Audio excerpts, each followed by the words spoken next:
Assalamualaikum warahmatullahi wabarakatuh. Halo teman-teman semua, salam sejahtera untuk kita semua. Pada kesempatan kali ini, saya dan teman-teman saya akan memaparkan mengenai ruang kolaborasi studi kasus kegiatan di ruang kelas. Dalam rangka memenuhi tugas mata kuliah, pemahaman peserta didik dan pembelajarannya. Sebelum kita membahas kasus yang pertama, izinkan saya untuk memperkenalkan anggota dari kelompok saya. Yang pertama, Ainun Nadia. Yang kedua, Arum Umul Mukaromah. Yang ketiga, Atika Rozana. Mata kuliah ini diampu oleh Ibu Isna Rahmawati, STHI MPD. Baiklah teman-teman, untuk kasus yang pertama akan dipaparkan oleh Ainun Nadia. Untuk kasus yang kedua akan dipaparkan oleh Arum Umul Mukaromah.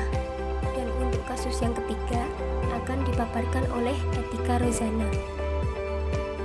Kasus pertama. Bayangkan jika Anda adalah seorang guru matematika di kelas 7. Saat ini Anda hendak menyampaikan materi mengenai matematika sosial, yakni mencari nilai rata-rata atau min.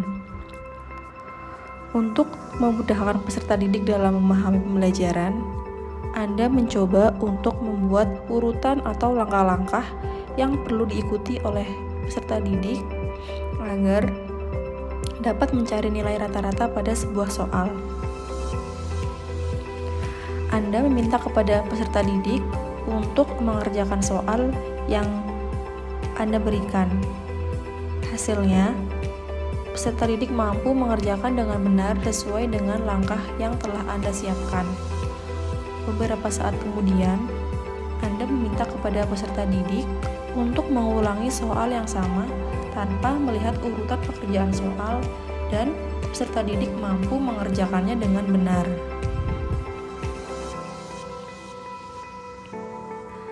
Pertanyaannya, menurut Anda, apa yang membuat peserta didik mampu mengerjakan soal dengan baik pada percobaan kedua tanpa melihat urutan atau langkah pengerjaan soal?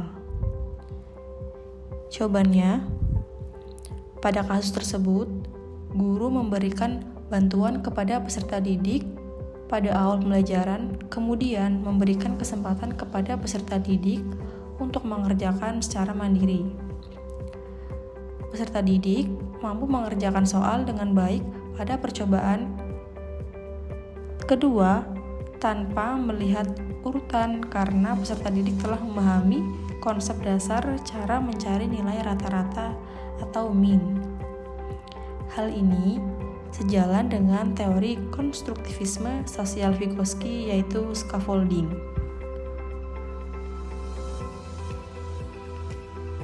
Pertanyaan yang kedua dari kasus pertama. Sebagai seorang calon guru, dalam kegiatan belajar yang seperti apa metode di atas dapat diterapkan? Elaborasikan jawaban Anda dengan menyertakan teori yang berkaitan. Metode pembelajaran yang dapat digunakan adalah metode pembelajaran yang memungkinkan peserta didik untuk berkolaborasi dengan teman sebayanya. Salah satu metode pembelajarannya yaitu pembelajaran kooperatif.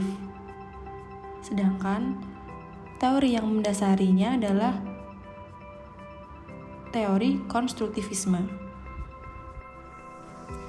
Halo semua, selanjutnya kita akan membahas kasus yang kedua. Rina adalah seorang guru di kelas 1 sekolah dasar. Sebagian besar peserta didiknya belum bisa berhitung dengan lancar. Rina sedang memikirkan cara yang sesuai untuk membantu setiap peserta didik menyelesaikan tantangan belajarnya. Tanggapan: menurut Anda, apa yang dapat Rina lakukan untuk membantu peserta didiknya sesuai dengan tahapan perkembangan usia? Usia rata-rata siswa kelas 1 sekolah dasar adalah 7 tahun. Gase mengatakan bahwa pada usia tersebut anak belum sepenuhnya sanggup menggunakan logika, mengubah, menggabungkan, atau memisahkan ide atau pikiran. Sehingga anak-anak rentang usia tersebut baru bisa menerapkan logika pada objek fisik saja. Tentu saja hal ini menjadi perhatian Rina sebagai seorang guru, agar bisa menciptakan proses pembelajaran yang sesuai dengan kebutuhan dan kondisi siswa. Rina bisa menciptakan pembelajaran dengan menerapkan logika pada objek fisik agar bisa menstimulus kemampuan anak dalam berpikir. Salah satu cara yang bisa dilakukan Rina yaitu dengan menyediakan benda-benda di sekitar siswa seperti pensil, buku, spidol, penggaris yang setiap harinya siswa gunakan belajar. Rina dapat menggunakan benda-benda tersebut sebagai media untuk siswa berhitung. Dengan mengaitkan antara pelajaran berhitung dan kehidupan sehari-hari, tentu akan menjadi salah satu cara berhitung mudah dan cepat karena anak-anak dapat mempraktikkannya secara langsung. Selain itu, Rina juga bisa menyediakan permainan yang berkaitan dengan menghitung seperti congkak, di mana dalam permainan tersebut secara tidak langsung anak-anak telah diajarkan berhitung. Selanjutnya, mari kita tanggapi pertanyaan yang kedua. Mengapa Anda menyarankan hal tersebut? Elaborasi jawaban Anda dengan menyertakan teori yang berkaitan. Kegiatan pembelajaran yang kami sarankan tersebut berkaitan dengan teori belajar konstruktivisme. Siswa dilibatkan secara aktif dalam proses pembelajaran dan guru berperan sebagai fasilitator dengan menyediakan benda-benda di sekitar dan beberapa permainan yang berhubungan dengan kegiatan berhitung. Secara tidak langsung, siswa juga dihadapkan dengan situasi yang nyata di lingkungan sekitarnya terkait dengan hitung-menghitung. Dengan begitu, tercipta pengalaman yang baru bagi siswa yang tentunya dapat digunakan untuk memecahkan masalah yang dihadapinya. Hal tersebut selaras dengan prinsip teori belajar konstruktivisme, di mana guru menempatkan siswa sebagai individu yang aktif mengkonstruksi pengetahuan dan pemaknaan berdasarkan pengalaman dalam proses belajar mengajar. Selanjutnya adalah kasus 3. Made adalah seorang guru yang mengajar di salah satu sekolah negeri wilayah Bali. Ia mengampu mata pelajaran bahasa Indonesia. Ia hendak mengajarkan materi teks deskripsi pada peserta didiknya. Pada buku cetak yang menjadi panduannya saat mengajar, terdapat beberapa contoh teks deskripsi menceritakan tentang bangunan-bangunan pencakar langit yang ada di ibu kota.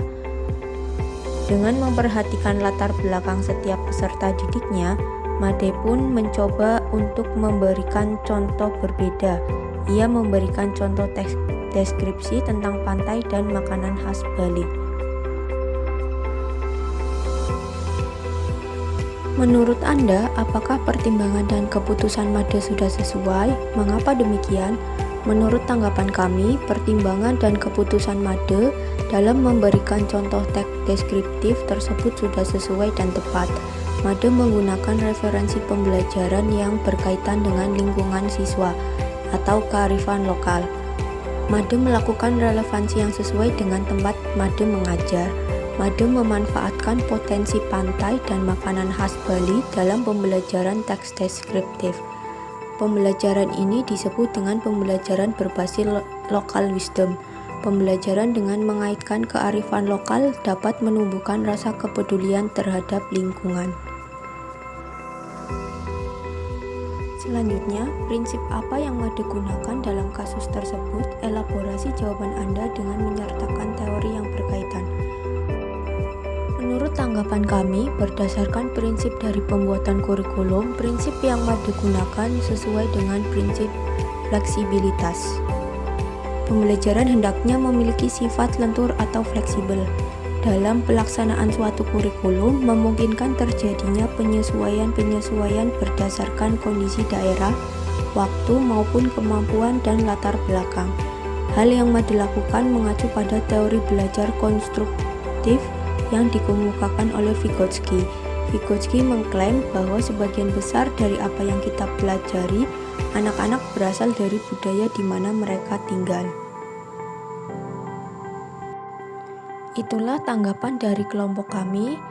Semoga bisa bermanfaat. Terima kasih. Wassalamualaikum warahmatullahi wabarakatuh.